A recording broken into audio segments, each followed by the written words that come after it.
亲爱的朋友们，欢迎来到微光夜读。走亲戚时，只因我说收入不太稳定，我就成了人厌狗嫌的穷亲戚，不仅被拦在门外不让进屋，还被月入2万的亲戚当众嘲讽。我这可是500强，不少人挤破头都想进。你一把年纪连个工作都没有，怎么好意思进我家门的？可他不知道，我是这家公司的幕后老板，一言可定生死。走亲戚时，只因我说收入不太稳定，我就成了人厌狗嫌的穷亲戚，不仅被拦在门外不让进屋，还被月入2万的亲戚当众嘲讽。我这可是500强，不少人挤破头都想进。你一把年纪连个工作都没有，怎么好意思进我家门的？可他不知道，我是这家公司的幕后老板，一言可定生死。本频道将为您讲述各种各样的人生故事，也许有些故事会让您热泪盈眶，有些则会让您感叹人生百态。记得点击订阅并开启小铃铛。东西呢？空着手就来走亲戚，读书读狗身上了，连这点规矩都不懂，舔着脸就打算来我们家蹭饭是吧？屋内，一个烫着大波浪头的中年女人，正拿着锅铲，不耐烦地喷了我一脸的唾沫星子。感受到对方如此轻蔑的态度，我不由皱了下眉头，因为家里人还在养病，今年这才换成我来走亲戚。早就听说这表姑为人势利，没成想只是带的东西比较多，送货的师傅还没上楼，我就被表姑一顿嘲讽。我深吸一口气，看在亲戚的份上，这才没有发火，而是转身打了个电话，催促师傅赶紧把东西送上来，把礼送了，交差走人。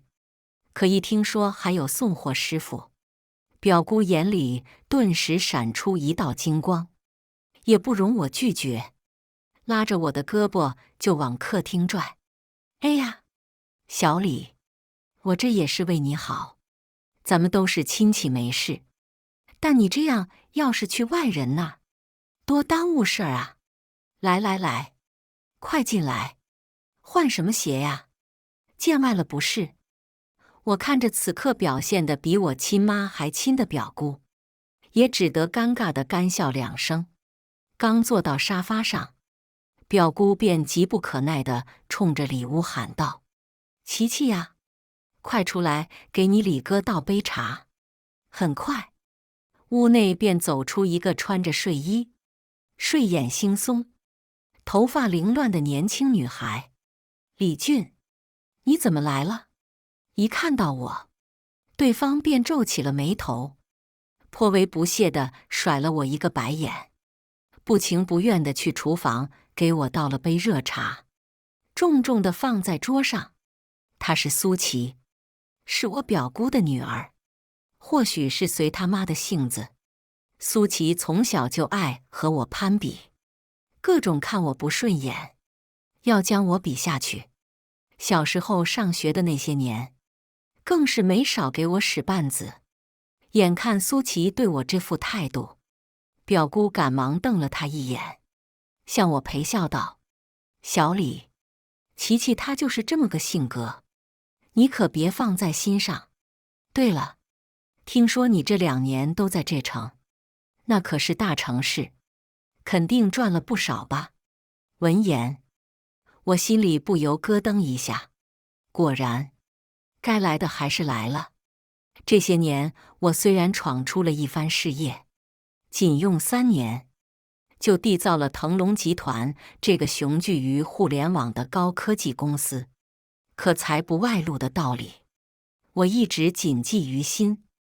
之前有个亲戚开饭店，生意越做越红火，在市里开了不少的连锁分店，就因为在表姑一家面前讲了2句，没过几天，表姑就去人家店里撒泼打滚，非说对方用的是地沟油，还吃出了老鼠头，隔3差5就往人家门前一站，各种挑刺埋汰。没过半年，亲戚家的生意就被彻底搅黄，之后再也没了消息。想到这里，我不由尴尬地笑笑，开口道：“我就是在这城讨生活而已，收入还不太稳定。”此话一出，表姑的脸顿时黑了下来，刚包好放在我面前的橘子，又赶忙收了回去，皱着眉头问道：“小李，你跟表姑说实话，你该不会还没找到工作吧？”闻言，我嘴角不由一抽，总不能告诉你我很有钱，等着你来借钱吸血吧。沉默片刻，我只能尴尬地笑笑。可表姑看着我这番态度，像是意识到了什么，突然冷哼一声，给了我个大大的白眼。我就知道，李俊啊，不是表姑说你，你这也太窝囊了吧？你看我家琪琪，刚毕业没2年，就在这城一家上市公司入职了，1个月2万块钱呢。你个大老爷们，连个女人都不如，这辈子打算打光棍呀？闻言，一旁的苏琪也来了兴致，打开手机，将他被录用的邮件打开。哎呀，妈，李俊他都一把年纪了，你就别刺激他了。我也就是入职海归博士都要挤破头的全国500强企业而已。说罢，苏琪更是毫不掩饰地看向了我，冲我挑衅般地笑了笑。可我并未理睬，而是看着邮件上的名字，不由瞪大了双眼，下意识地念出了声腾龙集团。眼看我这惊讶的模样，苏琪更是得意，恨不得用下巴对着我，装出一副无辜的模样，眨巴着眼说道：“哎呀，李俊，我是不是刺激到你了？没办法，人和人是有差距的。我看县里的电子厂还缺人，你去那打打螺丝，以后说不定还能攒够钱娶个2婚的媳妇呢。”表姑更是顺势附和道：“就是，人呀，要有自知之明。你看你一把年纪，都活到狗身上去了，就你这窝囊劲儿，我看以后咱们2家还是少来往吧。”闻言，我不由眉头一皱，刚要开口反驳，放在桌上的手机却突然弹出了一条消息：“李总，您现在方便吗？”我看着手机上的消息，不由愣了一下。对方是公司最近在合作的半导体材料供应商，之后项目的推进还需要双方推进。我拿起手机，简单拜了个年后，便起身去阳台寒暄了一番。等我挂断电话再回来时，表姑却像是换了一个人，拼了命地将桌上的瓜子水果往我手里塞。“小李呀，你刚才跟谁打电话呢？我怎么听人家叫你李总呀？”看着表姑一脸好奇的模样，我也懒得多解释，随意敷衍道：“没什么，这城的朋友而已。”可表姑却露出一抹意味深长的微笑，拍了拍我的肩膀：“哎呀，不用解释，表姑都懂。年轻人嘛，低调点也挺好的。我有个朋友托我问问，腾龙集团的那个老板，你认识吗？”“腾龙集团老板，那不就是我吗？”我看着表姑那阿谀奉承的模样，沉默半晌。我并没有袒露自己的身份，只是敷衍地点了点头说认识。毕竟要是告诉他我就是腾龙集团的老板，日后指不定还要闹出什么幺蛾子。可表姑却丝毫不在意我敷衍的态度，激动地直接从沙发上跳了起来，两眼放光，紧紧地盯着我。小李呀，你看琪琪她马上要入职，也需要些业绩了。她一个女孩子，在这城人生地不熟的，大家都是亲戚，你多帮衬帮衬嘛。甚至就连刚才趾高气扬的苏琪，此刻也换了一副面孔，端庄贤淑地坐在了我身旁，贴心地帮我吹了吹热茶，递给了我。李哥，真是的，你在这城那么有人脉，怎么不早说呀？刚才我也是怕你讨不到媳妇，我语气才那么重，可我也是为你好。李哥，你可千万别往心里去。我听着苏琪夹着嗓子，娇滴滴的声音，不由得恶心的全身都起了鸡皮疙瘩。真不愧是母女俩，论变脸，一个比一个厉害。刚才还一副要把我扫地出门的架势，现在又一口一个李哥。我自然没有接过茶杯，颇为冷淡地整理了下衣服，起身就打算离开。算了吧，表姑，我就是个窝囊废。你也说了，我们两家还是少来往比较好，那我就不叨扰两位了。闻言，苏琪母女的笑容顿时僵住，像是苍蝇噎在了喉咙里一样，面色铁青。眼看我扭动把手就要走，表姑这才慌慌张张地冲到门口，将我拦了下来。哎呀，小李，刚才都是表姑跟你闹着玩呢，你是我看着长大的，我怎么可能会嫌弃你呢？况且你爸当年可是咱们村里唯一一个大学生，虎父无犬子，小李你肯定不差。谁要是敢在外面嚼舌根，你告诉表姑，我非把他的嘴撕了不可。眼看表姑搬起石头砸自己的脚，我的气也消了不少，这才重新回到了客厅，打算看看这苏琪母女到底又打着什么算盘。果不其然，刚一坐下，表姑便好奇地问道：“小李呀，你跟表姑说实话，你现在到底啥情况啊？要是有什么需要帮忙的，随时可以找琪琪啊。”闻言，我也懒得再和两个势利眼掰扯下去，索性直言道：“表姑，大家都是敞亮人，我就直说了，你女儿能进腾龙集团，是我爸叮嘱了我好几次，我才托关系运作的，不然，你以为就凭她的水货学位，能进腾龙集团办事？”一听到水货俩字，苏琪的眼里顿时闪过一丝阴鸷。小时候，苏琪的成绩便一直不如我，随着时间流逝，我们之间的差距也越来越大。苏琪为了面子，索性放弃了国内的学校，跑去国外读了一个名头响亮的合办学校。可这里面的门道，大家都心知肚明。毕业后，苏琪的水货学历自然不被国内的企业承认，一直都没能找到合适的工作。因为这事，表姑没少去我家跟我爸发牢骚。无奈之下，我这才动用关系，给苏琪找了个基础的服务岗，让他先干着。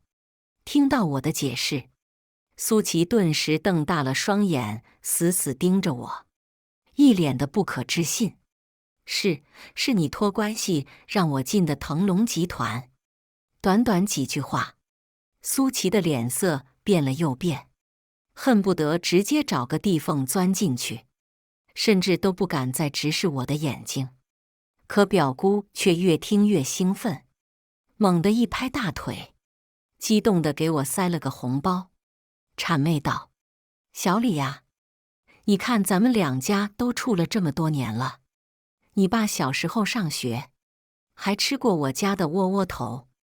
我也不是那种贪心的人。这样吧，你再托托关系，把我女儿直接调成公司的人事主管。成不？我看着表姑那殷勤的模样，差点没将嘴里的茶水直接喷了出来。这叫不贪心？你怎么不让我直接把董事长的位置也让出来呢？我刚要开口拒绝，门外却突然传出钥匙扭动的声音：“阿姨，他就是个骗子。”门外是一个西装笔挺的年轻男人，手里还提着一箱闻所未闻的廉价保健品。苏琪只是回头看了那人一眼，急忙将我的手松开，一路小跑扑了过去。顾晨，你回来了。听着二人的寒暄，我这才知晓，对方是苏琪在这城认识的男友，看起来倒是文质彬彬的，可一上来就说我是骗子，我不免皱了皱眉头，有些不爽。表姑似乎看出了我的情绪，赶忙走了过去，拍了下顾晨的后背，说教道：“顾晨，你怎么说话呢？没大没小，人家小李可是大老板，赶快跟人家道歉。”闻言，顾晨走到我面前，却露出了一抹戏谑的笑容，拍了下我的肩膀：“兄弟，都这个节骨眼了，就不用装下去了吧？”我直接将对方的手拍开，皱眉道：“你什么意思？”可顾晨笑得却愈发猖狂，摇了摇头，随即冷笑道：“阿姨，琪琪，你们都被骗了。琪琪能进腾龙集团，那都是我托的关系。我们公司可是腾龙集团下面的一个供应商，最近正在合作，我这才搭上线将琪琪送进去的。”此话一出，苏琪和表姑顿时面面相觑，一时有些拿不定主意。小陈啊，话可不能乱说呀，我刚才可看见，别人可是叫他李总呀。闻言，顾晨却是轻蔑一笑，指了指窗外：“还李总，我刚才在路上分明看到，这小子是打车来的。他要真是什么大老板，过年回来走亲戚，能连辆车都没有。”我看着顾晨那自鸣得意的模样，心中却只觉一阵无语。苏琪一家本就和我家离得不远，过年走亲访友的人又多，小区不方便停车，我才专程打车来的，这反倒成了我是骗子的证据。我不由无奈地摇摇头，解释道：“这里不方便停车，我就没开。至于我的车，就停在我家楼下，也不贵，迈巴赫而已。”话音刚落，顾晨却扑哧一声笑了出来：“李俊，没看出来，你还挺能装的，不去当演员真是可惜了。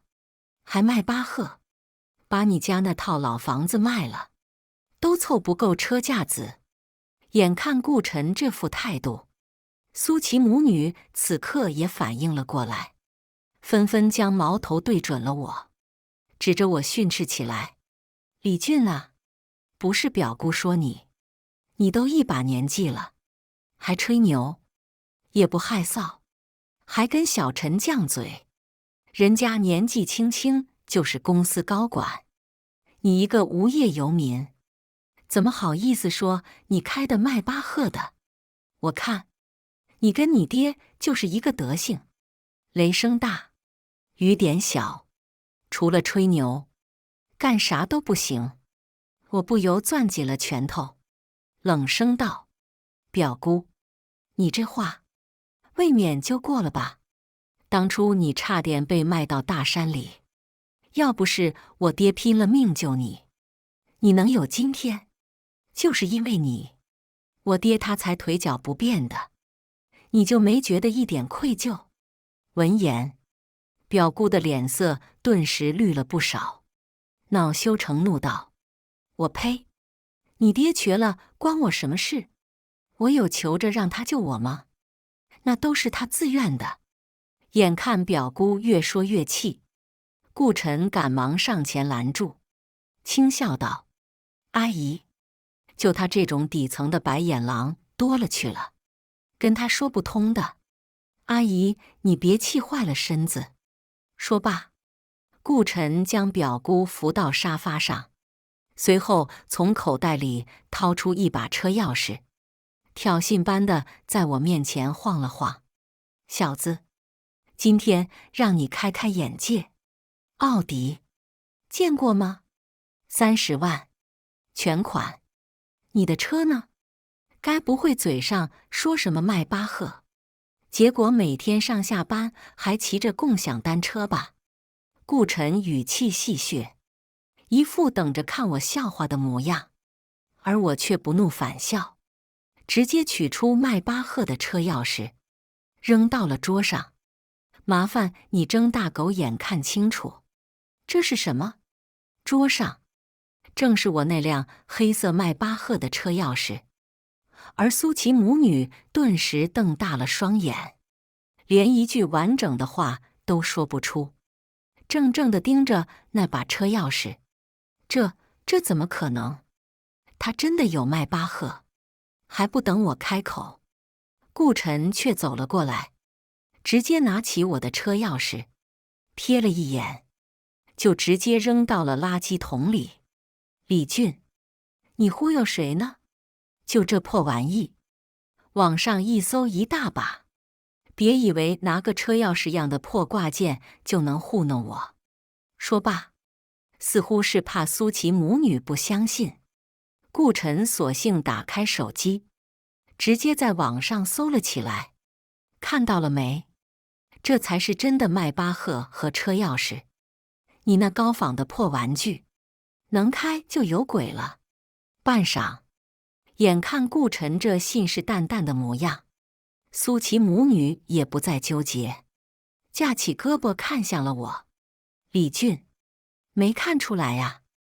你小子干啥啥不行，吹牛挺厉害呀，拿个破挂件就说是迈巴赫的车钥匙，你怎么不说自己有金库钥匙呢？”可我看着顾晨手机里的视频，嘴角不由一抽，指着那个视频账号开口道：“有没有可能，你搜到的就是我发的视频？”闻言，顾晨却笑出了声，走到我面前拍了拍我的肩膀：“李俊，你是真能装啊！还你发的，这特么是腾龙集团幕后老板的账号，人家那种大老板，分分钟几百万上下。你要是腾龙集团的幕后老板，那母猪都能上树了。”似乎是有了顾晨撑腰，苏琪立马凑上去挽住了顾晨的胳膊，趾高气扬地看向了我：“李俊啊，我承认我很优秀，可你也不至于为了你那张老脸扯这种谎吧？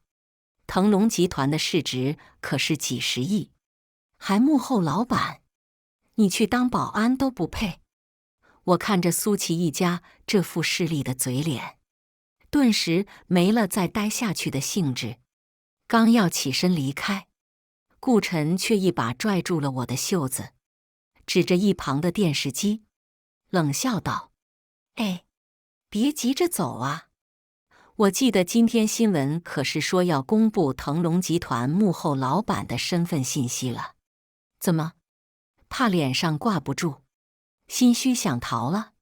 闻言，苏琪母女自然不会放过这个贬低我的好机会，苏琪更是拦住了大门，将房门反锁，故意调到了新闻栏目：“李俊，你不是说你是腾龙集团的幕后老板，托关系把我调进去的吗？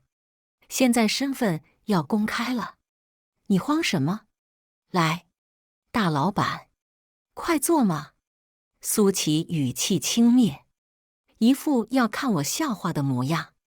表姑似乎也觉得被我骗了，没了半分长辈的度量，死死拽着我的胳膊不让我离开。是啊，李俊，不是表姑说你做人啊，要脚踏实地。这人和人之间啊，是有差距的。你和琪琪呀，终究不是一个世界的人。说罢，表姑和苏琪便挂着假笑，一左一右将我架在了中间，非要等到新闻开播，打算让我颜面尽失。看着这一家人的丑态，我直接被气笑了，坦言道：“是吗？不过表姑你确实说对了一句话，我们的确不是一个世界的人。”说罢，我不动声色地走到电视机前，调高了电视机的声音，转头看向一脸疑惑的三人，嘴角微微勾起一抹耐人寻味的笑容。可很快，苏琪一家便回过神来，苏琪更是走到我面前，一脸的桀骜不驯，指着我的鼻子破口大骂起来，装神弄鬼。我告诉你，你就别白日做梦了。腾龙集团从来都只要像我这样的高材生。还不等苏琪说完，顾晨便拦了下来，打断了他，一脸不屑地看向我。哎呀，琪琪，你还跟他白费口舌干什么？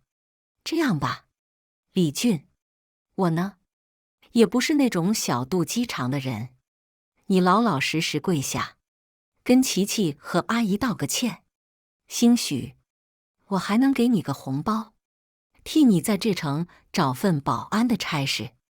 闻言，我气笑了，直接回绝道：“道歉？做梦去吧！就你们这些仗势欺人的跳梁小丑，我看你们还能叫嚣几时？”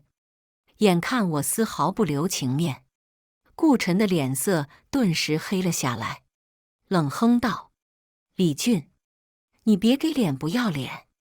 你信不信老子一句话，就能让你滚出这城？”话音刚落，电视屏幕上赫然出现了一张人像照片，随之而来的还有播报员激动的声音。经本台记者多方查证，腾龙集团幕后老板身份终于浮出水面，他就是李俊。新闻里，播报员仍旧慷慨激昂地介绍着我这几年在互联网领域的丰功伟绩，以及腾龙集团的发展历程。可整个客厅一时间却陷入了死一般的寂静，表姑一家的脸色如同过山车般迅速变换，苏琪更是惊愕地说不出话来，直勾勾地盯着我，身体止不住地发抖。这怎么可能？你真的是腾龙集团的幕后老板？而我只是微微一笑，转身看向瞠目结舌的苏琪，面色平静道：“你觉得我有必要骗你们吗？”闻言，苏琪脸色顿时煞白一片，像是被抽干了灵魂一般，一屁股瘫坐在沙发上，目光涣散地盯着地板，不知道在想些什么。至于顾晨，此刻攥紧了拳头，仍不死心，打开手机试图找到反驳我的证据。不可能，一定是哪里搞错了。你一个车都开不起的骗子，怎么可能是腾龙集团的幕后老板？可惜，腾龙集团幕后老板的消息已经冲上了各大平台的热搜，铺天盖地的消息弹窗都特别标注了我的名字和照片，铁证如山。顾晨紧紧握着手机，一个恍惚，差点整个人都摔在地上。眼看自己的女儿和准女婿这副狼狈的模样，表姑咬了咬，一脸不甘地看向了我，委屈巴巴道：“小李呀，你是不是故意隐瞒身份，想看我们的笑话？不论怎么说，我们两家都是亲戚呀。”闻言，我赶忙抬手打断，无语道：“别，你们家都是人上人，我不过是个白日做梦、虚荣拜金的穷亲戚，可不敢高攀你们家的关系。”眼看回旋镖打在了自己身上，表姑的脸顿时像是吃了苍蝇一般，支支吾吾半天，也说不出个所以然来。半晌，表姑突然像是想到了什么，长叹一声，直接瘫坐在地上，撒泼打滚起来。哎，人心不古啊，果然是有了钱就不认亲戚了。这些年，表姑可是待你如同自己的亲儿子呀，你可能不记得了。小时候，你可是一来我家，就缠在我和琪琪身边，我还老给你糖吃呢。可我看着表姑那故作深情的模样，不由起了一身的鸡皮疙瘩，还待我如同亲儿子，真当我不记得了？小时候跟着父母走亲戚，一来表姑家，表姑便拼命拽着我，问我走亲戚收了多少红包，说是要拿糖果跟我换。长大后，更是隔三差五就来我家，炫耀自己女儿多么优秀，又得了第几名，变着法的说我不够聪明，也不上进。想到这里，我冷笑一声，直接对了回去：“表姑，貌似你小时候从我这儿偷了不少红包吧？我爸还说，你可没少跟他抱怨，说我不争气不上进，就知道混吃等死。你怎么好意思睁着眼睛说瞎话？”闻言，表姑的笑容顿时僵住，好一会儿才缓过来，陪笑着打趣道：“哎呀，我这不是为了激发你的斗志，让你更上进吗？你看，要不是我一直磨砺你，你怎么可能有现在这样的成就？”听到自己母亲这么说，苏琪像是抓到了最后一根救命稻草般，猛地点点头，向我解释道：“是啊，李哥，我妈她嘴是毒了点，可她都是为了你好呀。你现在好不容易出人头地了，我们也不指望你报恩，可你也不能这么跟我妈说话吧？”看着一唱一和的母女俩，我拳头顿时硬了。好好好，感情我还成了忘恩负义的白眼狼是吧？我不由冷笑一声，阴阳怪气道：“那这么说，表姑，我可得好好报答你们一家了。”闻言，表姑先是一愣，随即笑着拍了拍我的肩膀：“还是小李靠谱，知恩图报啊，不像某些人，张了张嘴就知道瞎说，差点连累死我们娘俩。”听到表姑这么说，顾晨的脸色越发阴沉，额头的青筋纷纷爆了出来，可对上我的视线后，却连大气也不敢喘，只能咽下这口气。小李呀，看你现在发达了，表姑也替你高兴。你看，琪琪她升职的事。还不等表姑说完，我便笑着点点头，在苏琪母女俩期盼的眼神中，打开手机，给人事主管打去了电话，吩咐下去终止和苏琪的劳务合同。一时间，表姑和苏琪脸上的笑容顿时僵住，目瞪口呆的模样，就像是活见鬼了一般。李哥，这不对吧？你怎么把我开除了？而我看着对方那慌张的模样，却懒得再纠缠下去，转身就要离开。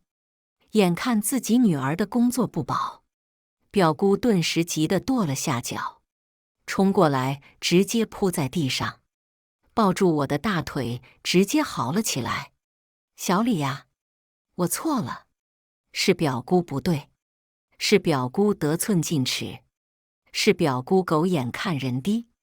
你有什么气冲表姑来？琪琪她好不容易才找到这么个好工作，你把她给开了，你让我们娘俩以后怎么活呀？你先坐下，咱们有话可以慢慢说嘛。可看着表姑一把鼻涕一把泪的凄惨模样，我的心中却没有一丝一毫的波澜。早知今日，何必当初？我就是个白眼狼，是个臭打工的，在你们家待着，都给你家蒙尘了。我哪敢坐您家的沙发？闻言，苏琪在一旁赶忙陪笑道：“李哥，咱们就是亲戚间开个玩笑，你怎么还当真了？”此话一出，我立马转身看向苏琪，露出一抹意味深长的笑容。好呀，那我也跟你开个玩笑，从今往后，整个互联网行业封杀你，怎么样？话音未落，苏琪瞳孔便猛地一缩，脸色煞白，不敢再多嘴一句。而一直默不作声的顾晨，此刻却咬牙切齿地站起身来，用手指着我威胁道：“李俊，你这样仗势欺人，就不怕遭报应吗？”我看着顾晨那义愤填膺的模样，差点没笑出声来。好一个仗势欺人！难道不是你们家先看人下菜，仗势欺人吗？闻言，顾晨脸色一冷，还打算再辩解什么，却被苏琪冷不丁的一巴掌给打断。够了，顾晨，我们分手吧！听到这响亮的耳光声，我不由停下了脚步，回头看去，只见顾晨正捂着脸，一脸错愕地看着苏琪。琪琪，为什么要分手？我做的这一切，不都是为了你吗？我不由嘴角微微上扬，没想到临走前，还能看到这狗咬狗的戏码。面对顾晨的辩解，苏琪却冷着一张脸，丝毫不像之前娇滴滴的模样，架着胳膊冷笑道：“你还有脸说？找工作，也都是李哥给我安排的，跟你有什么关系？现在你还对我李哥出言不逊，我已经受够了。”听到苏琪的解释，顾晨却一脸的不可置信。就因为这点小事，你就要跟我分手？特么的，苏琪，我看你是见钱眼开，看上李俊了是吧？闻言，苏琪顿时火冒三丈，不管3721，直接跟顾晨扭打在了一起。顾晨，你嘴巴给我放干净点，都是因为你，才害我丢了工作。你拿什么赔我？看着这戏剧性的一幕，我不由轻笑着摇了摇头，心满意足地离开了这个是非之地。打车回到了家里，不论表姑怎么给我发消息、打电话，我都一概不回。我本以为这件事也就到此为止了。第二天一大早，我刚想出门找个馆子随便对付一口，没成想一开门，却看到了一个穿着修身连衣裙、打扮清纯的女人。仅仅扫了一眼，我便皱起了眉头，不耐烦地问道：“苏琪，你来这里干什么？”可苏琪却一反常态，再也没了之前嚣张跋扈的模样，紧紧地咬着下唇，将一只精致的手表递给了我。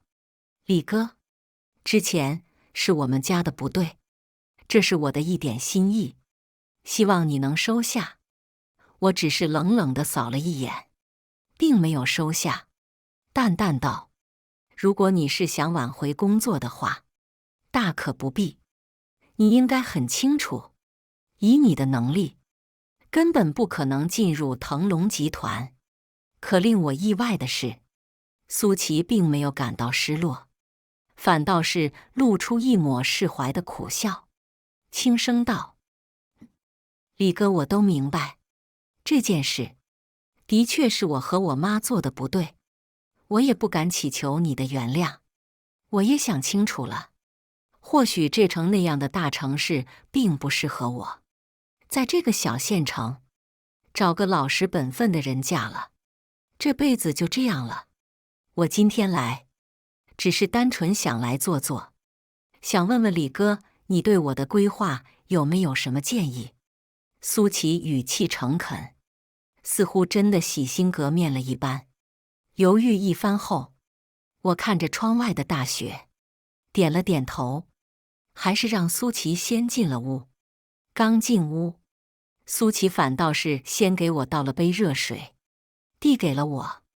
李哥，谢谢你。可我看着苏琪这乖巧的模样，心中却愈发忐忑。我和苏琪也算是从小一起长大，她绝对不是这种温柔懂事的性子，现在装得这么懂事，指不定是黄鼠狼给鸡拜年，没安什么好心。想到这里，我接过水杯，愣是一口也没敢喝，生怕苏琪在水里给我下毒。果然，李哥你还是不信任我，似乎是看出了我的顾虑。苏琪整个人似乎都低落了不少，凑到我的身旁，红着眼委屈巴巴道：“我知道，李哥你肯定觉得我拜金虚荣，可我也没办法呀。我一个女孩子家家的，在大城市多不容易呀，好不容易遇到个依靠，结果还是个渣男。李哥，要不……”苏琪一边说着，位置却离得跟我越来越近，说到最后，甚至都把手放在了我的腿上，眼神迷离地看着我。眼看事情不对，我立马起身，一把推开了苏琪，义正言辞道：“苏琪，你闹够了没有？我们家不欢迎你这种人。”闻言，苏琪先是一愣，随即咬紧下唇，一脸幽怨地盯着我：“李哥，你就不能再给我一次机会吗？我已经和顾晨分手了，只要你想，我随时……”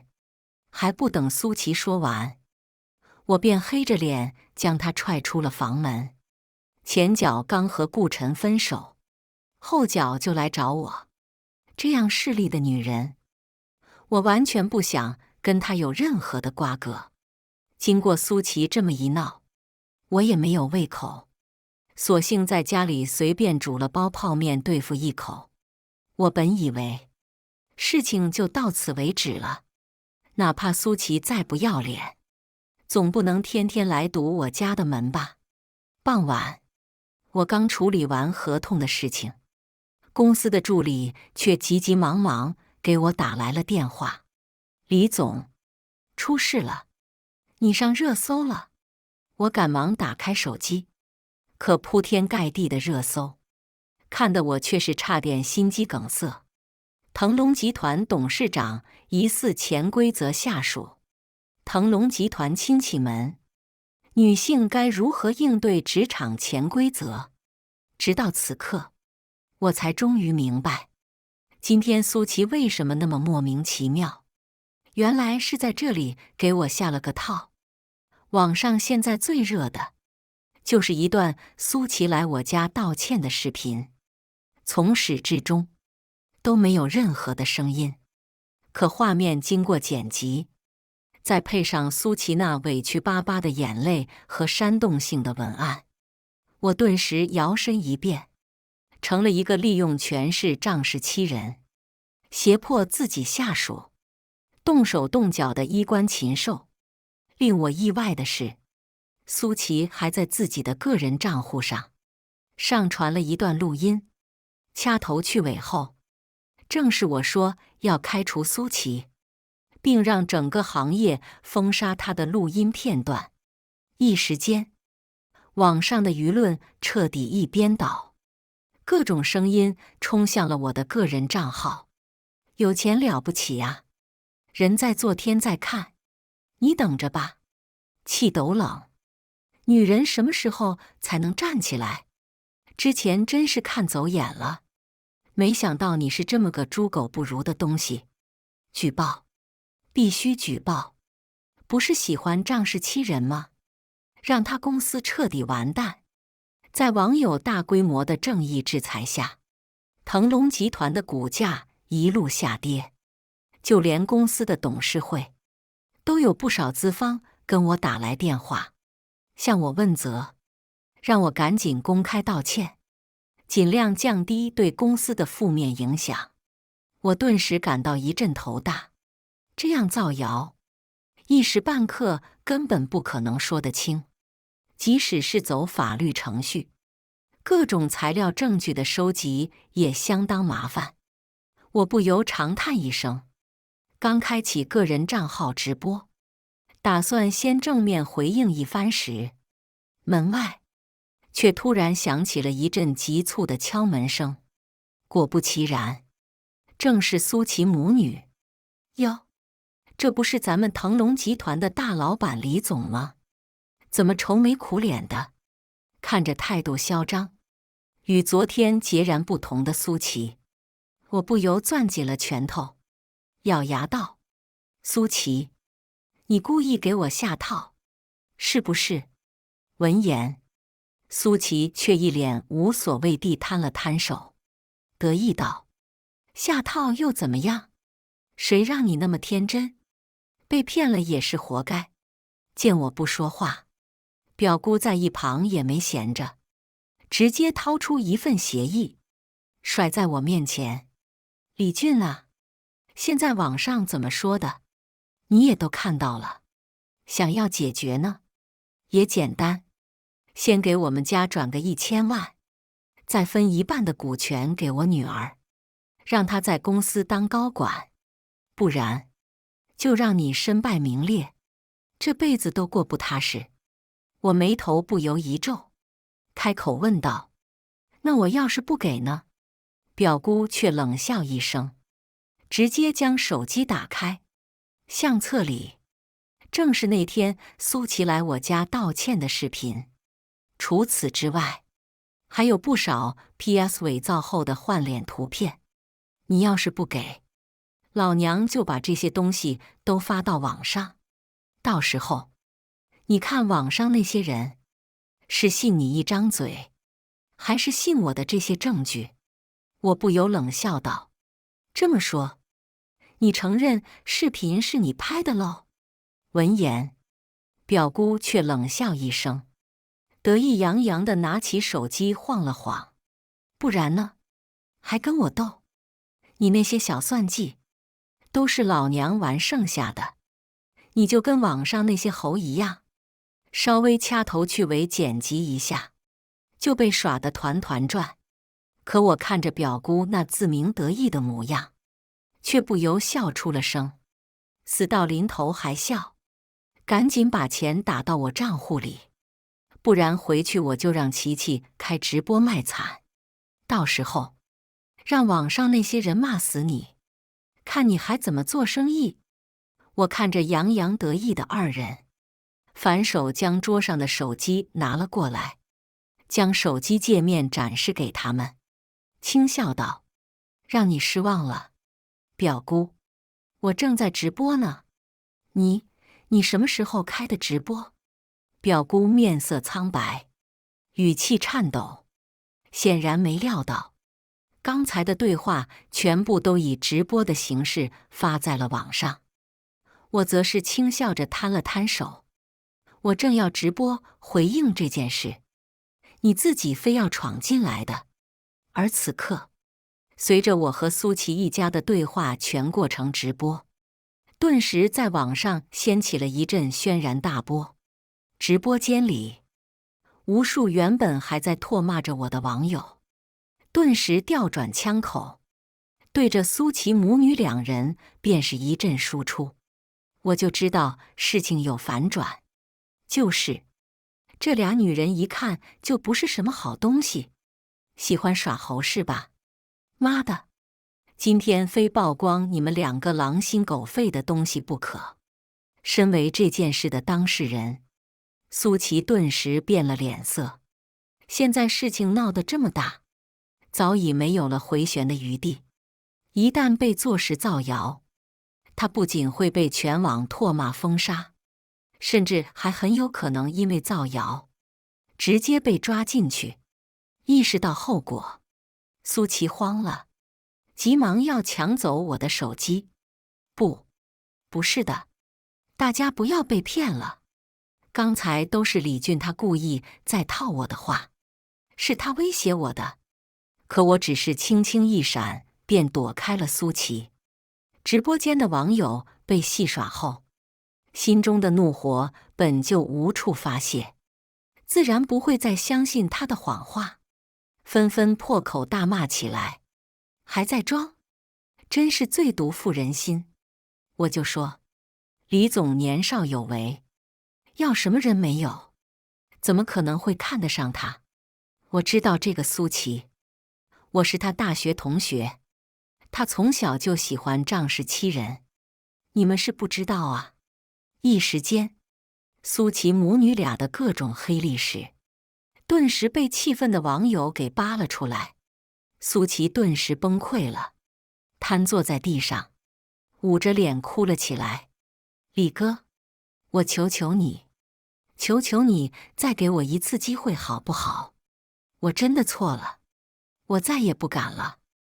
我现在就去网上澄清，你别起诉我，好不好？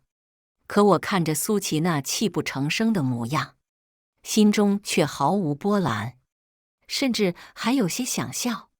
现在后悔了，晚了。有什么话，之后跟我的律师说去吧。一听我要请律师，苏琪彻底傻眼了，跪倒在地上，哭得泣不成声。完了，全都完了。眼看自己女儿这辈子就要毁了，表姑却急眼了，指着我的鼻子破口大骂道：“李俊，大过年的，你到底想干什么？苏琪她都道歉了，你就不能放过她吗？难道你非要逼死她，你才高兴吗？”可我看着表姑，不由冷笑道：“少在这儿道德绑架我了。你们之前在网上恶意剪辑造谣我的时候，怎么没想过给我一条生路呢？这件事，我会按照法律程序，委托律师推进下去。至于你们俩，就等着进去吧。”说罢，我便要关门赶走苏琪母女二人。可令我没想到的是，表姑却死死地盯着我，随即直接咬着牙冲了进来。不等我反应过来，就冲到客厅，拿起桌上的水果刀朝我捅了过来。你毁了我女儿，那就同归于尽好了，我就是做鬼也不会放过你的。看着持刀袭来的表姑，我瞳孔不由猛地一缩，肾上腺素疯狂分泌，这才躲开了致命的位置。可即使如此，我的肩头还是被刀划伤，鲜血顿时染红了我的毛衣。来不及多想，我急忙夺门而出，大喊着让路人报警。幸运的是，小区的保安和几个好心人见我受伤，一起合力制服了冲下楼的表姑。很快，警方便带走了苏琪母女二人，而我则被紧急送往医院救治。好在只是轻微的划伤，伤口并不深。休养了1周后，我便顺利出院，回到了公司。事情的真相也随着警方的通告公之于众。直到现在，仍有不少的网友在我的媒体账号下道歉，公司的股价也逐渐回暖，甚至还因为我光明磊落的行径，攀升到了新的高度。至于苏琪一家，等待他们的将会是法律的严惩。故事完，接下来是我们本期第2个故事。笑死！一觉睡醒，有人造谣我年薪100万，结果我自己都还没破房，我亲戚们破房了，给你大伯母转20万翻屋子，把你的公寓过户给你表妹，你住公司就行，反正还能再挣。你堂哥想娶个小明星，也不要你给他买房了，买辆保时捷做彩礼就行。你一女娃留5万就够用，老大不小的人了，再大手大脚的话，人家2婚的都不娶你。见到此情此景，我也激动了，想屁吃呢？一步到位，给你祖坟贴个瓷砖要不要？一个个土狗打饱嗝，咋都一嘴子屎味儿呢？8点，我关闭手机睡眠模式的时候，被弹跳的各种电话信息惊呆了，宿醉的头还有点疼。我匆匆洗漱，上了地铁才插上耳机，开始看留言。朋友圈点赞留言已经99加，我才想起来，昨天公司团建，大冒险输了。小组长给我 P 了一张100万工资图，让我不分组发朋友圈2小时。本来半夜发2小时不打紧，然而我回去倒头就睡，忘了删了。之前我发个朋友圈，点赞从没超过3个的，现在看着56个点赞，人有点晕乎。下面的留言已经爆了，哟，年入100万啊，富婆，我靠夏晴，苟富贵，分我1半，这算是比较好的。接下来就有奇葩的了，给我买块劳力士不过分吧？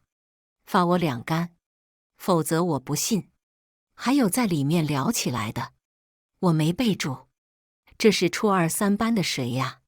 兄弟，这你都不知道？夏晴啊，被数学老师连扇28掌那个。哦，是他呀，牛逼，抱拳。夏晴同学，我是体育委员，看在同班同学的份上，借我20万花花。我瞬间清醒，当初因为撞了躁郁症数学老师的枪口，我被打到槽牙松动，嘴角出血。怎么所有人都是嘲笑我呢？还给你20万花花，花你妈！我反手拉黑了，但我留了个心眼。拉黑之前，我截了个图，私信留言也很多，无外乎奉承的、问真假的、酸的和借钱的。转眼地铁到站，我先进了公司。公司里的同事和我关系基本都还挺好的。每次团建喝酒之后的第2天，隔壁工位的小姐姐都会给我准备1瓶橙汁。他们问我，昨天那个朋友圈还没删呀？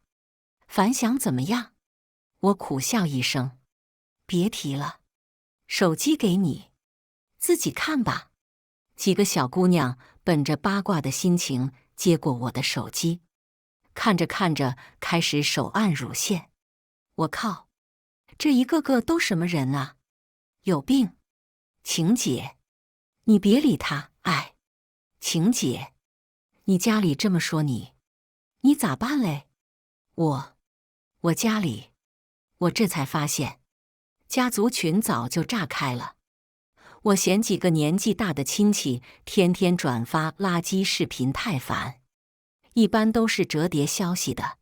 昨天半夜，有个亲戚把我的朋友圈截图发进了群里，之后语音就爆满了，大家都讲的方言，我识别不了全部，只能一个一个点开。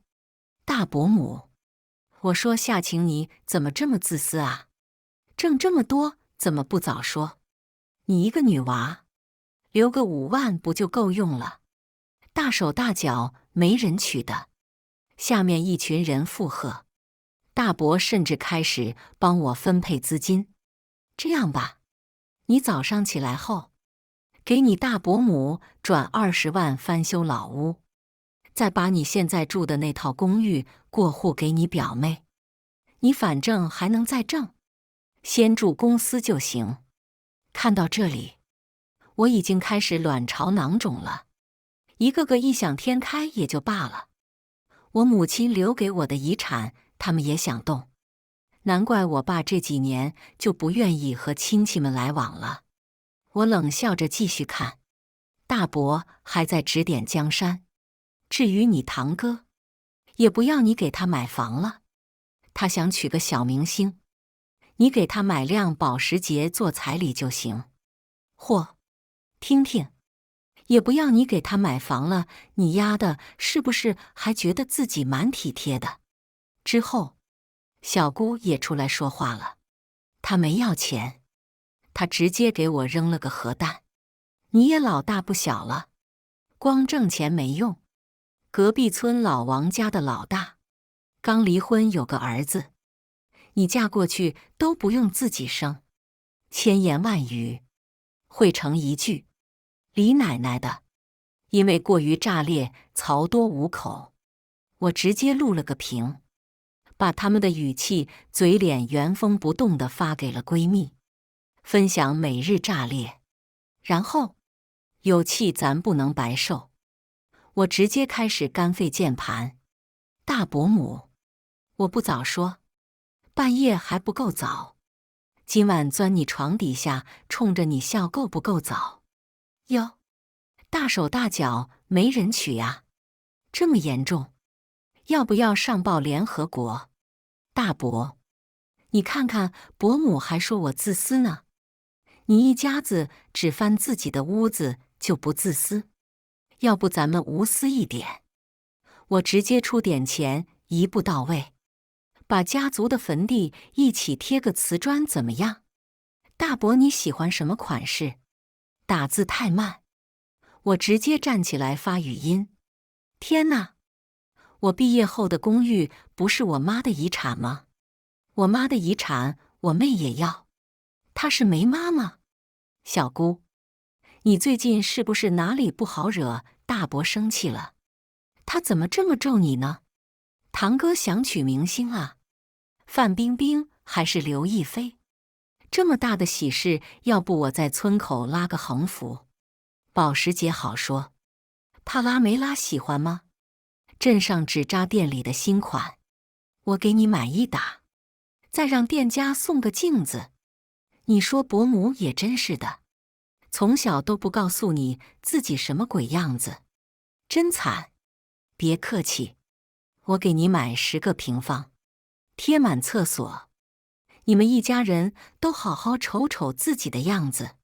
再次小姑，表妹就比我小1个月吧，让她下个月辞职回村吧，再有1个月就老大不小了，赶紧收拾收拾嫁过去，不用生孩子，永葆青春多自在。呼，乳腺通畅了。我一回头，所有人都直愣愣地望着我，那个距离整点还有3分钟可以讲微信的吧？有掌声缓缓响起，小组长拍着手，身后饮水机上，他的保温杯已经在哗哗流水。小组同事都开始拍手称快，牛逼！夏晴你就是我的嘴替，会说多说，我的乳腺又好了。下次我亲戚作妖的话，你能帮我回怼吗？给你发红包，笑死！突然收获兼职1枚。这个时候，大伯已经气死了。夏晴，你知道自己在说什么吗？不懂得尊老，你的书都读到狗肚子里了。嚯，又开始了。我微微一笑。那你呢？你这么不爱幼，日子是过到猪大肠里了。大伯母出来帮腔，长辈教育，你小辈没有回嘴的份儿。我语气夸张，哟，又要不回嘴，又要吐钱，你应该去找 ATM 呀，取款机张嘴就能吐钱，你咋不去呢？是不喜欢吗？最后，千言万语总结成一句话：都这么缺钱啊！最近汇率挺好的，我回头去天地银行多兑点。管够，没意思。我退了群，拉黑了这对不老丑。正在依次清理黑名单人员的时候，没来得及处理的堂哥备注最智障，G 字头的，排在最后面给我打语音电话了。你个贱人，别给脸不要脸！你现在打电话给我爸妈道歉，再给我买辆车，否则我们不原谅你！我他妈立马就炸了。谁给脸不要脸呢？这是哪个土狗打饱嗝，一嘴子屎味儿呢？还他妈要我给你买车，要我养你是吧？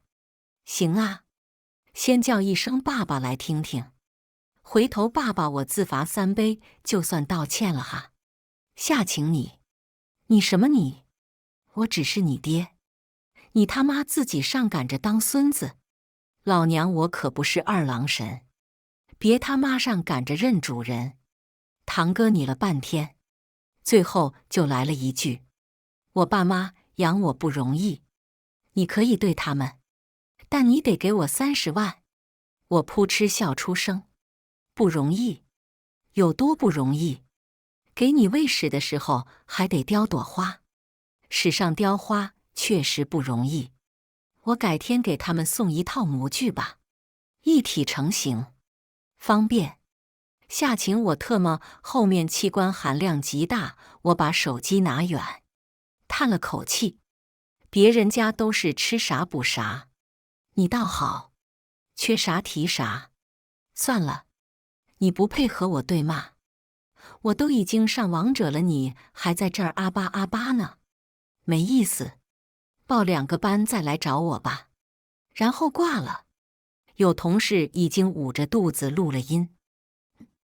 代骂挣钱也不是不行，我到最后才拉黑小姑。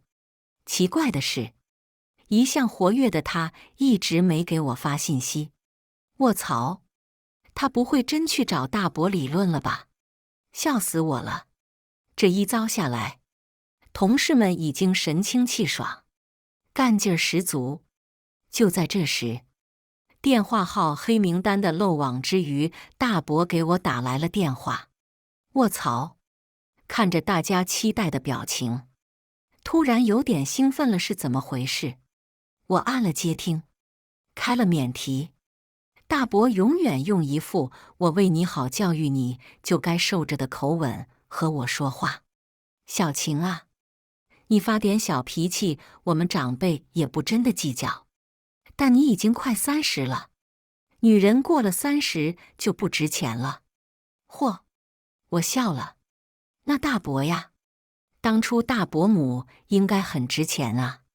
多少钱1斤啊？上秤之前去皮了没？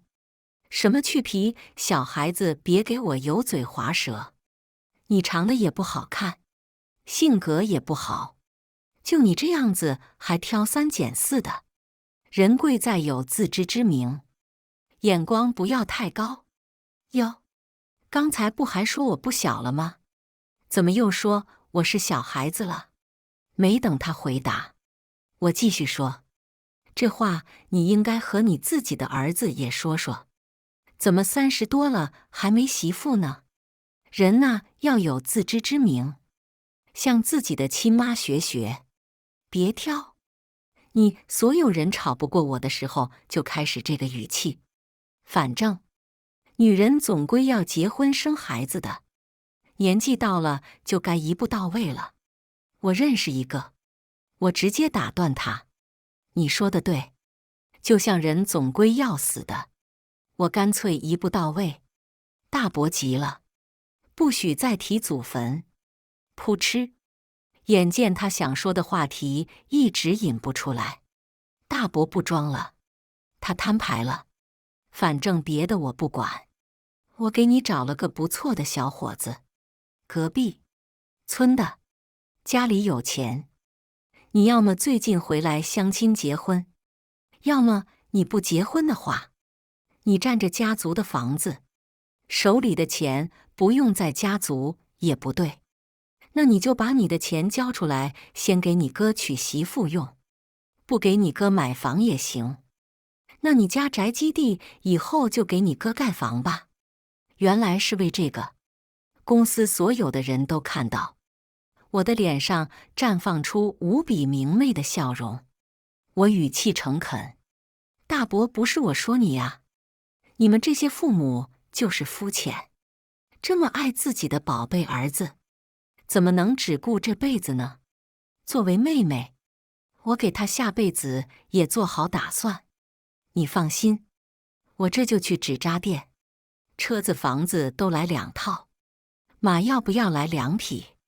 元宝我给他买最大的。放心，我不会像你们一样抠门。我买面额最大的纸钞给他烧，我不会一张一张的烧，我一捆一捆的烧怎么样？听筒里传来一阵破碎的杂音，含糊不清的脏话夹杂着跺脚踹东西的声响。等我酣畅淋漓地挂了电话，工作时间已经开始了5分钟，但没有人在意这些，所有人都神清气爽。小组长给我倒了杯水，拍拍我的肩：当时让你大冒险发图是我的不对，今天你随意，反正工作怎么都做不完的。临近周5，这句让我不用加班的话很是实在。有同事下班后给我发了小红包，让我以后必要的时候把嘴借他一用。于是我准备周末买个超大杯奶茶，在被窝里美滋滋地看电影。结果谁成想，老子的被窝被不明物种占了。我回来的时候，最先发现的不对劲是进屋后我拖还没了。我愣了愣，当时就打开手机先按好了110，但往卧室走的时候，我在门口发现了碎薯片。我顿时冷笑一声，能猜到我的门锁密码是我的生日。从小赖床，喜欢一边看电视一边嚼薯片。家里人最近还提到了我的房子，除了我那个睿智表妹王亚梦，没有第2个人。她在他妈的撺掇下，居然直接上门抢房子了。我顿时怒火中烧。此时卧室门紧闭，我思索片刻，决定先把房产证随身带着一阵子。我的房产证一直被我放在鞋柜的暗格里，很庆幸没在卧室。我掏出来放进包里后，用手机开始录视频。家人们怎么办？我的房子疑似被人入室抢劫了。哎，也怪我，把门锁密码设的自己的生日，知道我证件和认识我的都有可能开我的门。你们看这里，有被人翻乱过的痕迹，这里，还有这里。一通操作之后，我怀着害怕的心情，猛然打开了卧室门。我的卧室很小，打开门就是床。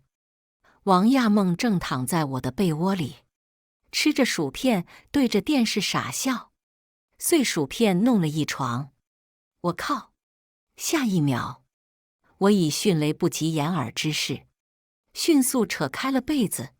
呵，果然，王亚梦只穿着裤衩，在我的被窝里骚得飞起。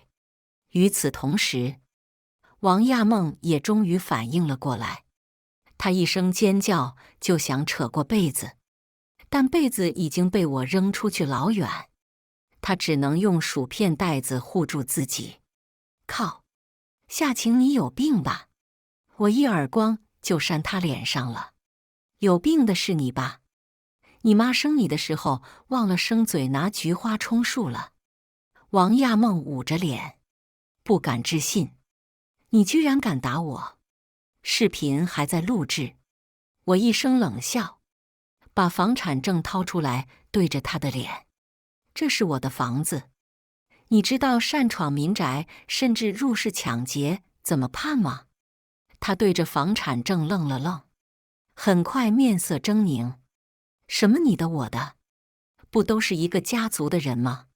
我妈说了，你年薪100万，你的房子给我刚刚好，你滚回公司住不行吗？反正你还能再挣。我突然笑了。所以王亚梦，你是承认了，你要抢我的房子是吗？王亚梦下意识脱口而出是啊，随即意识到了什么，他伸手过来抢我的手机。贱人，你竟然敢录像！我点击了录制结束，锁了屏，也就2秒的功夫，视频已经自动备份到了云端，而他砸坏我的手机需要5秒。从前，爸妈性格良善，让我少惹事。我这个小表妹一直以为我很好欺负，而此刻，在我的房子里，对付一个非法闯入的人，都准备好了吗？我笑了笑，一把薅过他的头发，往门框上砸过去。砰！这么多年给你脸了是吧？你不应该叫王亚梦，应该叫做梦王。小样，长得这么丑，想的倒是挺美呢。吼，还想占我的房子？你爸死后，你妈在娘家过太舒服了是吧？啊，一口一个女娃，怎么着？你不也是个独生女吗？怎么克着我一家3口欺负呢？就因为你妈性子骄纵，我爸妈为人和善，人善就得被人欺，对吗？王亚梦张开嘴要反驳，我随手捞起一把被子上的薯片，塞他嘴里堵住，又给了他一耳光。还是说，你已经不是女人了？你妈带你做手术安了个那玩意儿，怎么多加了2两肉？现在已经不知道自己几斤几两了。王亚梦啊吧啊吧稀里哗啦，愣是说不出一句话。我瞥了一眼地上屏幕已经碎了的手机，不过有一句话，我觉得你说的很有道理。王亚梦睁大眼，你说的对，都是一个家族的人，分什么你我？所以你一定不介意我把刚才的视频回村里挨个传播的，对不对？扑通，王亚梦猝不及防跪下了。表姐，我错了，对不起。你把视频删了行吗？我看着自己的指甲，手机8000，地毯1000，床4500，4件套500，新床安装搬运和打扫算1000吧。我抬起手，15000，转给我，我就不追究了。王亚梦瞪大双眼，你特么抢钱？我摆摆手，破手机和床你可以带走。王亚梦一屁股坐在了地上，掏出手机，你把我微信删了。我报了一串数字，支付宝也行，备注损坏个人财产的赔偿。他把上个月工资和双11储备金一共转给我8000后，不干了，你先删视频，行吧？我摆摆手，从床头柜掏出备用手机。那我先报警好了，也不知道入室抢劫加15000损失要判几年。我给。王亚梦想抢手机，手伸到一半又缩了回去，眼里已经带上泪花。你等会儿，我开个网贷。我暴毙等着他，他按一下瞪我一眼，按一下瞪我一眼，等终于赚够数，他穿好衣服站起来，能放我走了吗？我撇撇嘴，他又炸了，下请你不要得寸进尺。我笑了，我是说，这个旧床你可以带走了。他愣了愣，一跺脚，不要了，行吧？我转头改了密码，给旧家具市场约了上门回收。回收费算额外精神和时间损失费，然后下单新手机。去家具市场挑了个秒送秒安装的新大床和长绒棉4件套，背心也换了新的，又预约了家政阿姨上门打扫，最后买了一大桶次氯酸，回来消毒。哎呀，浪费了我一天，还是有点不爽呢。要不把他们微信都加回来，挨个发视频，笑死！哪天不爽了就这么干。翌日，我用多余的钱去逛吃，特地发了微博，王亚梦一定能看得到。闺蜜给我打电话，说她当时把我的群聊记录发了小红书，现在已经有200万人乳腺不适了。我于是给她说了我的回复，她捂着胸哈哈笑了10分钟，突然支棱起来。哎，我说夏晴啊，你玩小红书吗？要不我你一下，你自己把后续贴上，这一波绝对血赚啊！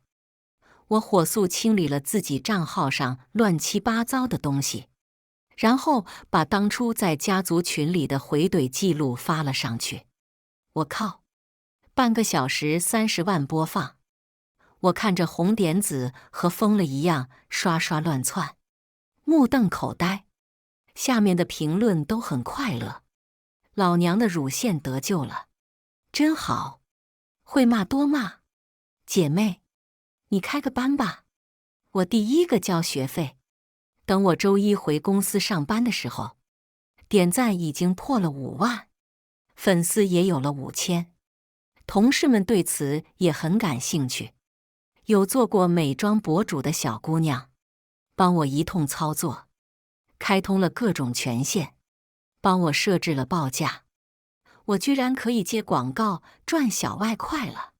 后台找上门的商家已经有好几家，同事给我挑了那种可以嵌入在段子里的软植入，劝我试一试，如果能保持口才上的产出，做个语言类对人博主，现阶段就可以月入5-6千了。想了想我爸在外面工地风吹日晒的样子，我狠狠心动了。这等于工资突然翻倍了，何乐而不为？我立马接了2个试手，又给同事们都发了红包。在他们的指导下，我开始尝试录制不露脸的语音视频，总结一些骂人对人思路，再挑几个网友的问题进行解答。举个例子，身体部位骂人法不是用男女器官说脏话哈，越细越花，效果越阴阳怪气。初级例子，昨天没刷牙骂嘴这么臭。中级例子，你二大爷前几天窜稀窜你嘴里了是吧？高级例子，太脏掉了点功德。但这种视频别的博主也可以做，涨粉不快，所以同事还让我穿插了定点解答，把公式概括不了的一些特殊情况拎出来，一周做一个汇总，定制骂人方案。对我来说，小意思啦。果然，如同那个同事的预估，这个视频承包了主要的涨粉工作，发出去2天，我就成了2万粉博主，一条广告3000块呀，3干快。同事们也很激动，副业可以月入1万了。夏晴，这是你应得的，有钱进账的感觉实在太好，以至于我1个星期都没有时间去搭理老家那群人，直到他们发现我真的可以随便抛弃家族的人，他们坐不住了，生怕我真的年入100万不带他们了。于是下一个周末，我爸打电话确认我没在工作的时候，语气些许生硬地责怪了我一下。我能想到那群刻薄的人会和我爸说什么。我爸良善的性格一直是他们得寸进尺的底气，但自从我妈去世后，我爸看清了很多，才会选择长期外出务工不回来。所以我没有和我爸吵架。我说：爸爸，我先给你看2段视频。我把群聊记录和表妹抢我房子的视频发给了我爸。我说：妈妈这么多年被他们刁难，从没被正眼看过，阖家欢乐的场合也没能上过几次桌。我知道爸爸你也有苦衷，妈妈以前不怪你，我也不会。可是爸爸，现在妈妈留下的房子他们也要抢，我坚决不同意。不管我在外面要饭还是真的年入100万，都不可以。爸爸沉默良久，末了，他开口，声音苍老了很多：晴晴，我下个周末来你这里吧。我说好，然后把飘窗铺得尽可能暖和松软一些，让爸爸来了睡得舒服点。我陪他逛了1天，我攒下来的年假也批下来了。我和爸爸决定回老家1周。临走前，我爸却突然给李大伯家，也是大伯和小姑最大的仇家，打了个电话。回家之后，我爸马不停蹄地邀请了他们第2天晚上来吃晚饭。我不知道过程怎么样，但出去了1圈，回来之后他的话更少了，最后只和我说尽量这顿饭别闹太大，别的事情他会试着和大家聊。我顿时有些愧疚，如果我不惹事，可能表面的和平还能维持。于是我又录了1条骂人视频。还是搞钱吧，事已至此，钱越多，才能越早给爸爸好一点的生活。第2天下午，他们陆陆续续过来了。他们进来的时候，我正在客厅嗑着瓜子，看央视无线重播的《西游记》。女儿国王正在一口一个玉帝哥哥的叫。堂哥一家推门而入，带起一阵凉气。堂哥的语气也差不多凉。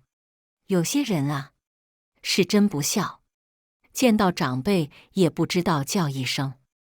我抬起眼皮看了他一眼，突然指着他们开始啊哈哈哈哈嘎嘎嘎嘎嘎嘎结，笑到他们一脸懵逼，还翻了翻自己的衣摆，看看有没有什么不对劲之后，才停下来，挨个打了一嘴招呼。堂哥一头雾水：夏晴，你有病？我摆摆手：不是你说我不孝的吗？我孝了也叫你们了呀，又要怎样？堂哥愣了半天才反应过来，我他妈说的不是这个孝。大伯母知道他说不过我，赶紧摆摆手：行了，别说了。一行人在沙发上坐下，我爸去买食材还没回来。原本没想到他们会这么早来，大家面无表情地看着《西游记》，气氛诡异。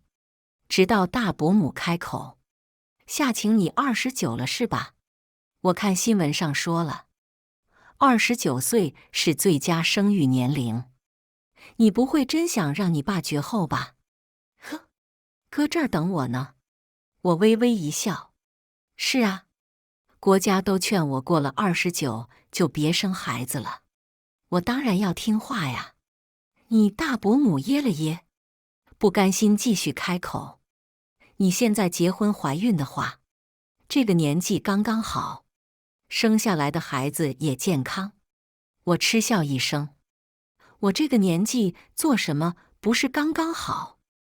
我这个年纪捡垃圾都能从大妈手里抢到2瓶子。大伯母眼看又要开始捂胸口顺气，小姑却突然推门而入了。笑死，小姑一个人来的，王亚梦这小睿智没敢回来。小姑明显是在门口偷听了几句，直接开始对我：这世界上就没有不要孩子的。此时电视剧里，唐僧刚喝完女儿河的水，我笑得肚子疼。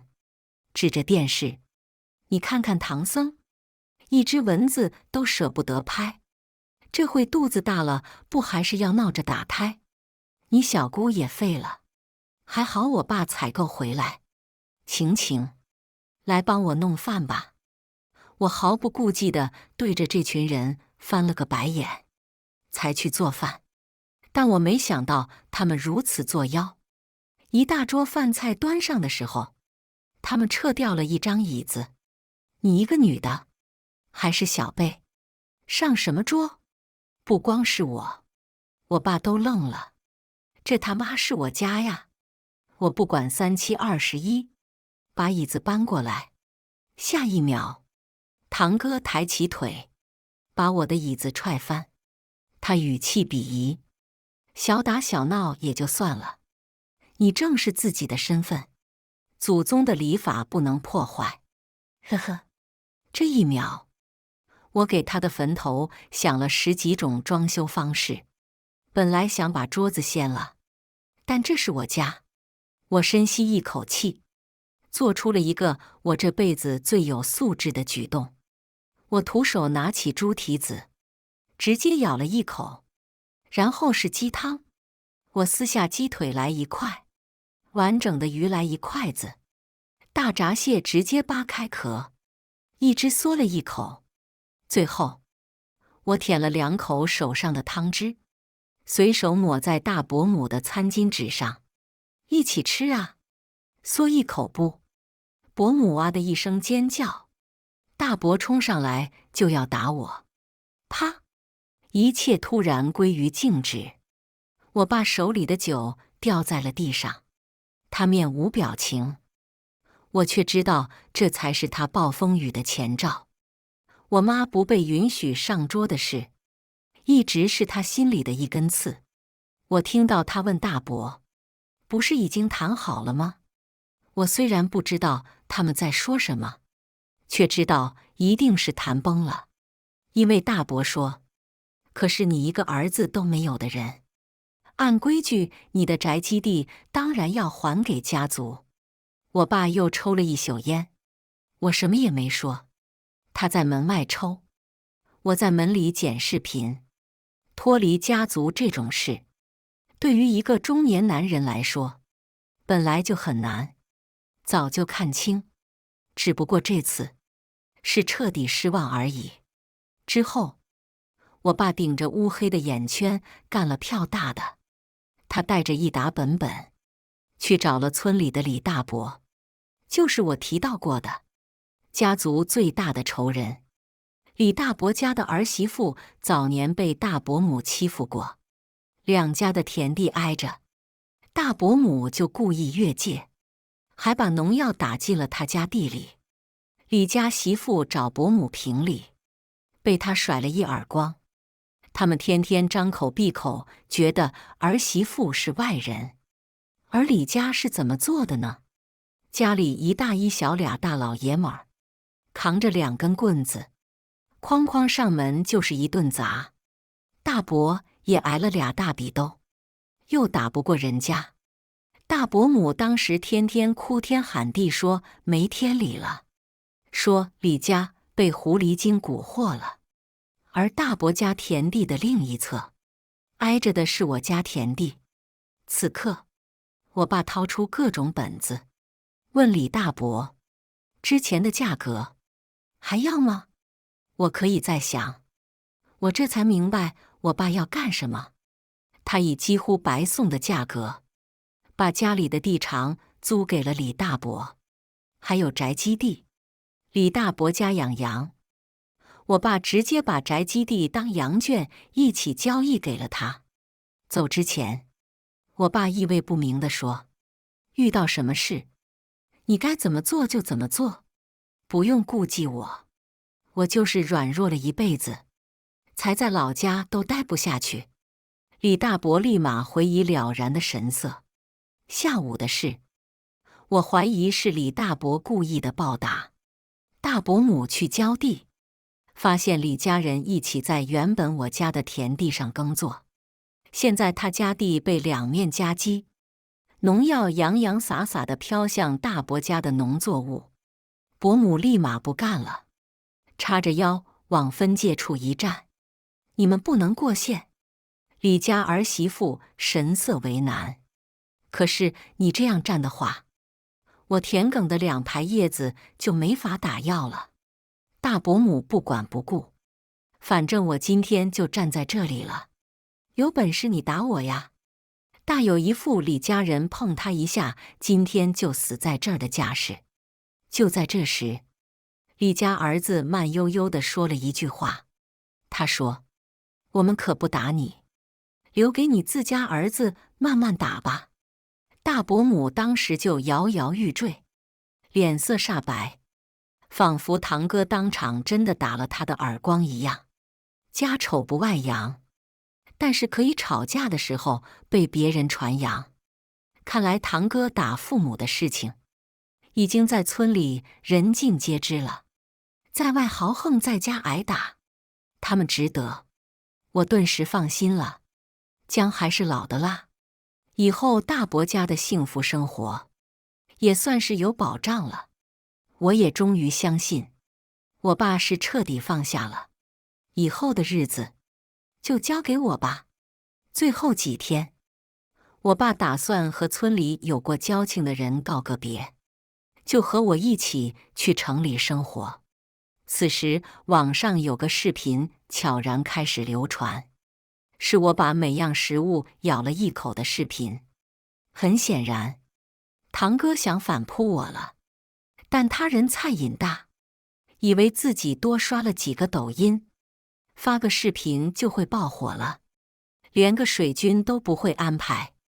呵呵，我的同事们比我抢先一步刷到视频，他们立马把当初录到的我和大伯的对话语音发了出去。当然，又了我快要10万粉了，惶恐。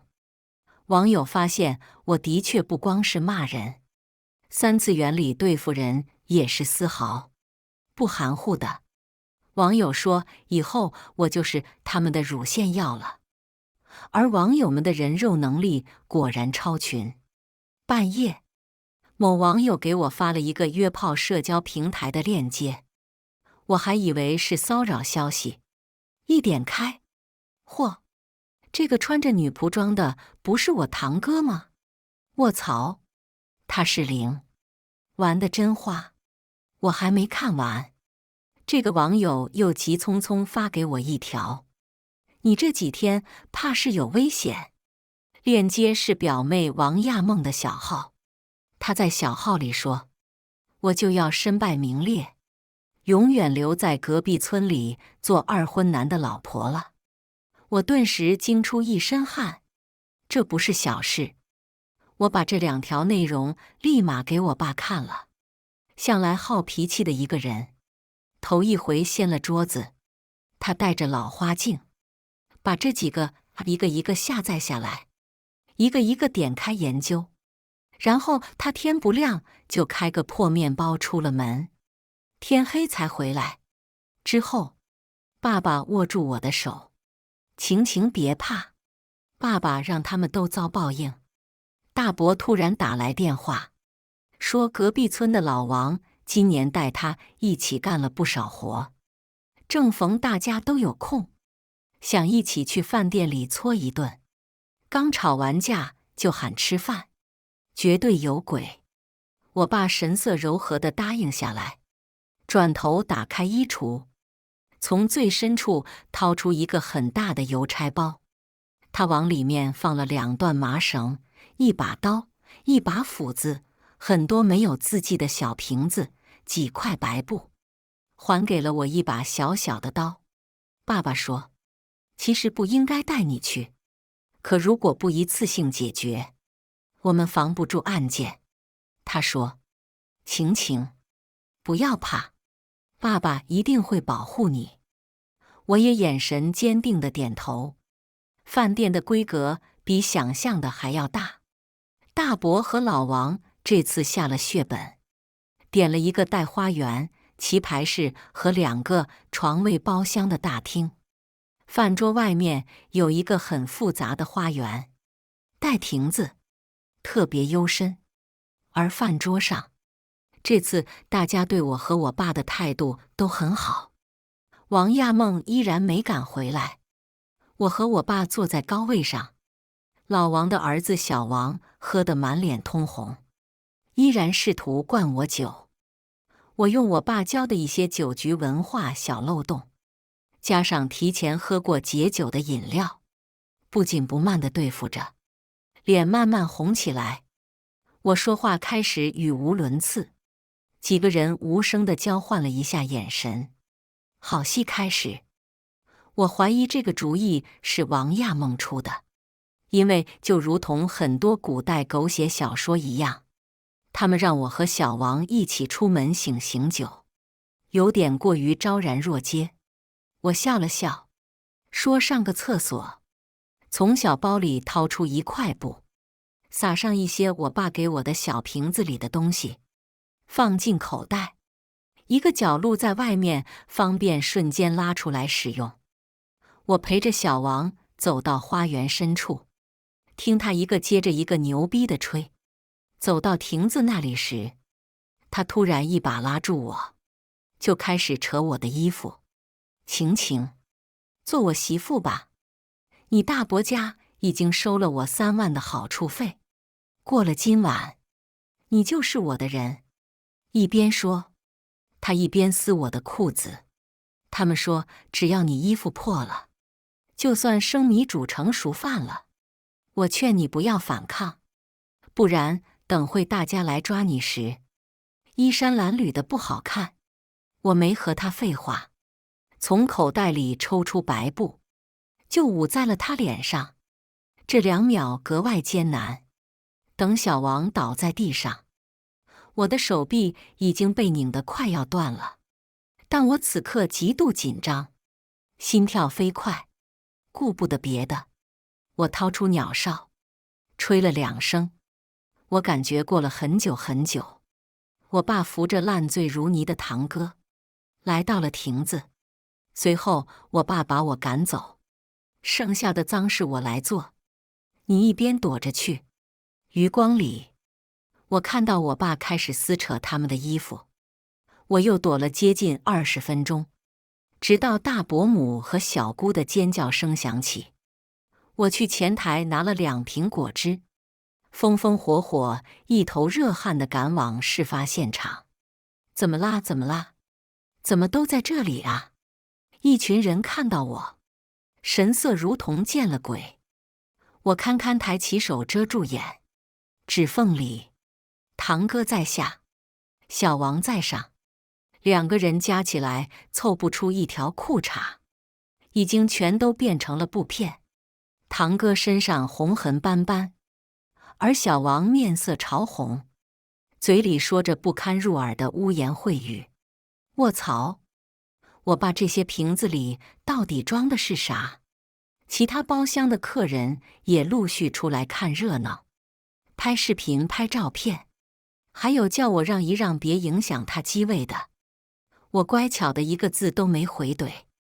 一群人热热闹闹的上前，想把2个人分开。看来我爸其中一个瓶子里装的是胶水，2个人分不开了。堂哥此时才悠悠醒转，他猛然瞪大眼，嗷呜一声，又嗷呜一声，第2声应该是拉到了不该拉到的地方，疼的。这一下他彻底清醒了过来，开始哭着找妈妈。他妈妈此刻没空保护他，因为他妈妈的头发正在老王手里。贱人，你收我3万块就是这么办事的？我带你接活儿，你就这么报答我？老子他妈杀了你！一群人打成一团，最后还是我喊了一嗓子，要不要叫个救护车，或者我报警？老王和大伯还有堂哥同时喊出声，别报警！你看，很多男的平时大言不惭，口出狂言，说不介意自己的视频被人看，是因为他不是被羞辱的那个而已。真遇到这种事，怕是哭得比谁都凶吧。翌日，我们就彻底离开了这个村子。我好心去道别的时候，一个个都避我如瘟神。哦，那个时候，堂哥正在打他妈，他妈身旁是一地散落的酒瓶子。妙啊！你以为这就是结束了？当然不是。爸爸的工作做完了，我的还没有。我用最近积攒出来的剪视频经验，给堂哥剪了一条绝美的 zip cut， 反正他是零，肯定很喜欢，对吗？男人就喜欢口是心非，明明很爽还不承认，装给谁看呢？堂哥果然很害羞，他激动地说将来要砍死我。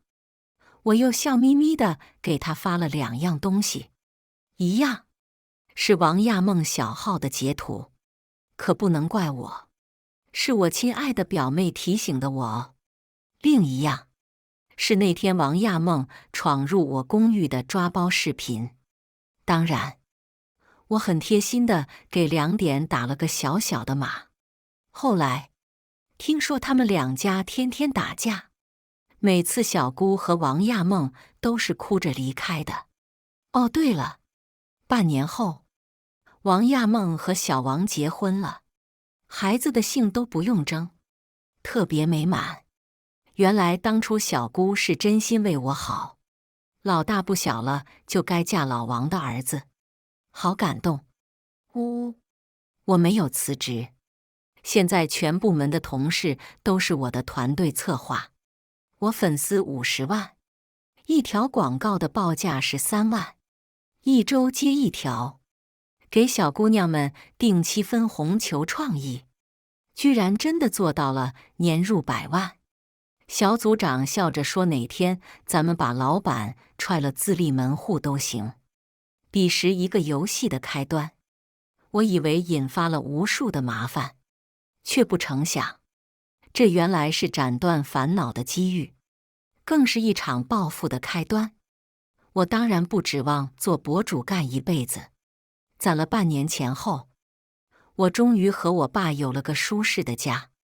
本来我想咬咬牙买个联排边户，我爸劝我买了个便宜的带花园的蝶树下蝶，做博主1年就能还完贷款，万一做不了博主了，工资也供得起。他天天找上蝶的老头子下棋喝茶，我又给他买了个能买菜的老头乐，天天出去逛公园看广场舞。我们时不时回妈妈留下的公寓里收拾收拾，我觉得这样的生活也挺好。当然，我骂人的功力是不会退步的，放心啦。感谢大家的观看。本期影片大家觉得是第1个故事精彩，还是第2个故事精彩呢？欢迎大家在下方评论区讨论。如果你喜欢这类故事，记得点击订阅微光夜读，并分享给更多的人，这会对我帮助很大。再次感谢大家的观看。